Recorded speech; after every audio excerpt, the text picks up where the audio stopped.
Nossa leitura de hoje é do livro Receba Poder, de Kennedy Hagin.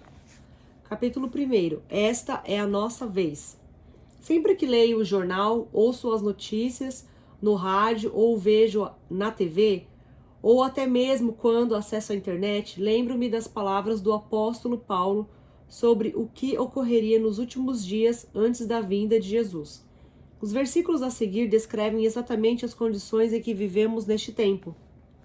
2 Timóteo 3, de 1 a 5. Sabe, porém, isto: nos últimos dias sobrevirão tempos difíceis, pois os homens serão egoístas, avarentos, jactanciosos, arrogantes, blasfemadores, desobedientes aos pais, ingratos, irreverentes, desafeiçoados, implacáveis, caluniadores, sem domínio de si, cruéis, inimigos do bem, traidores, atrevidos, enfatuados, mais amigos dos prazeres que amigos de Deus, tendo forma de piedade, negando-lhe, entretanto, o poder. Foge também destes.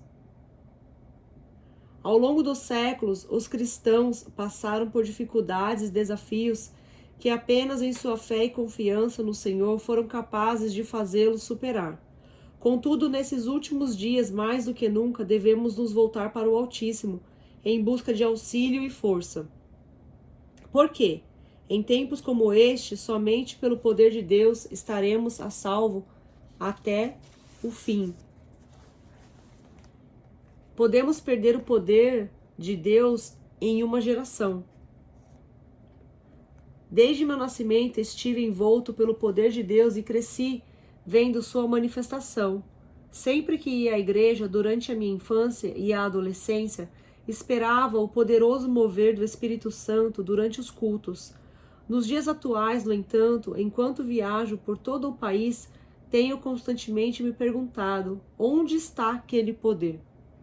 Meu pai, Kennedy Hagin, deixou sua visão indelevelmente impressa na mente e no coração de sua família, daqueles que serviram com ele no ministério e de ministros e cristãos que o conheceram.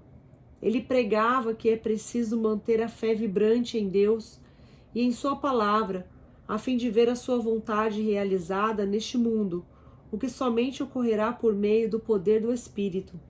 Em outras palavras, é mediante a nossa fé no Senhor e na sua palavra que o seu poder sobrenatural é liberado em nossa vida e na de outras pessoas nos momentos em que precisamos ser salvos, curados ou libertos do jugo demoníaco. Meu pai também afirmou que é possível perder o poder de Deus em uma geração. Os jovens de hoje, de um modo geral, não foram criados na igreja. É possível que seus pais tenham crescido no meio cristão, porém, após completarem os ensinos médio ou superior, acharam não mais valer a pena frequentar uma igreja ou pensaram que isso não fosse importante para eles. Assim, essa geração se casou e nunca levou seus filhos à igreja, sendo essa a razão de muitas crianças norte-americanas nem mesmo saberem quem é Jesus. Elas podem até conhecer os símbolos natalinos, mas não sabem os reais significados do Natal, por exemplo. Somente a manifestação do poder de Deus é capaz de mudar esse panorama.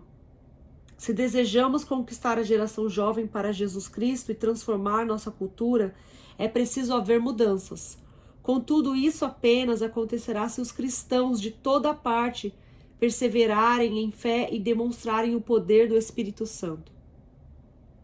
Temos de reacender o fogo do Espírito Santo na igreja, caso contrário, perderemos essa geração. Eu me alegro ao ver que a nova geração que o Senhor tem levantado, isso me dá esperança e alimenta a chama do poder de Deus que há dentro de mim. Um grupo ousado de adolescentes e jovens se ergueu e vive sob o poder de Deus. Ao conversar com eles, percebo que sentem esse mesmo entusiasmo. Esses jovens estavam em busca da real e absoluta verdade. Desejavam algo extraordinário do Senhor ao qual pudessem se ater e de que a igreja não dava conta. Então, certa vez, conheceram alguém que não apenas conhecia o poder do Altíssimo, mas também o demonstrava. Desde esse dia em diante, eles se apaixonaram pelos assuntos divinos e foram dados um novo propósito e significado à vida deles. Deus está à procura de pessoas assim, capazes de demonstrar o seu poder de operar milagres a uma geração doente e morta. Antes de ascender aos céus, Jesus disse aos seus discípulos: quem crer e for batizado será salvo. Estes imporão as mãos sobre os doentes e estes ficarão curados. Marcos 16, 16a, 18c.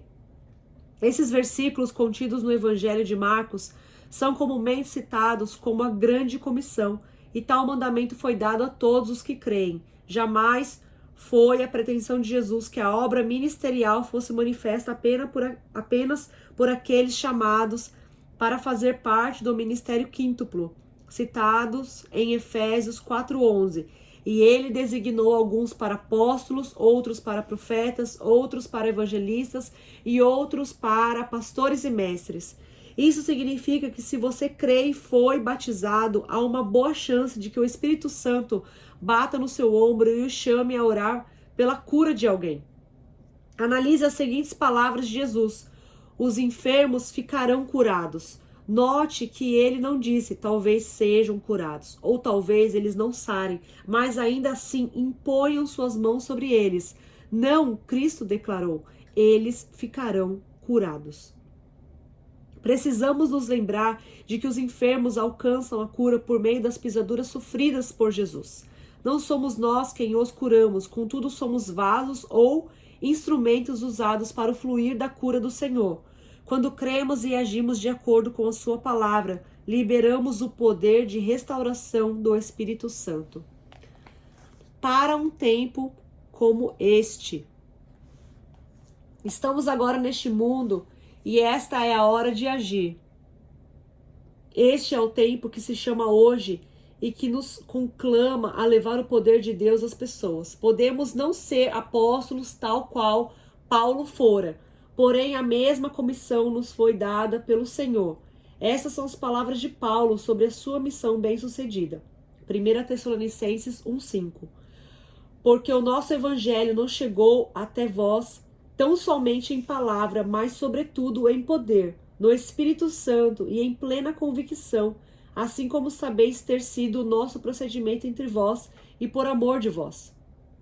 Na versão Bíblia Viva, o versículo anterior está escrito da seguinte maneira: porque quando levamos a boa nova a vocês, ela não lhes pareceu mera tagarelice sem sentido, mas vocês escutaram com grande interesse.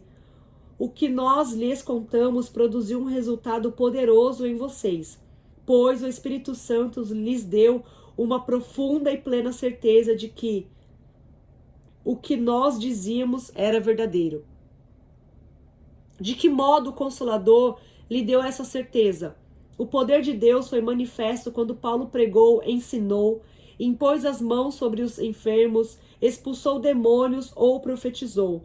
O apóstolo não apenas falou sobre o poder divino, como também liberou sua fé no Senhor e em sua palavra, e manifestou o poder do alto. Logo, essa certeza lhe foi dada por intermédio das pessoas salvas, curadas e libertas. Se cumpriremos a missão de manifestar o poder de Deus às pessoas ao nosso redor, então devemos nos assegurar de que nossas palavras e ações estejam sob o poder do Espírito Santo. Não podemos nos satisfazer com um evangelho fraco. Conforme Paulo declarou, ele pregava o evangelho em poder. Caso Deus me proveja inspiração, sou capaz de pregar um bom sermão. Por ter crescido na igreja, enfrentar multidões nunca foi um problema para mim. Além disso, aprendi a falar em público na escola, participei de peças teatrais e tive muito treinamento ministerial. Contudo, todos esses fatores seriam inúteis se o Espírito Santo não se fizesse presente e deixasse de ungir meu sermão. Se eu não pregar ou ensinar, estando sob o poder de Deus, terei feito apenas um belo discurso. Embora tais pregações inspirem algumas pessoas e as façam se sentir bem, essas palavras não transformam vidas de fato. Essa é a razão pela qual devemos estar próximos daqueles que creem e de pastores que pregam e demonstram o evangelho em poder. Por isso é tão importante que nos prostremos com o rosto em terra, sob os pés de Deus, e o busquemos enquanto temos sua unção. Apenas assim faremos diferença no mundo. Geração P.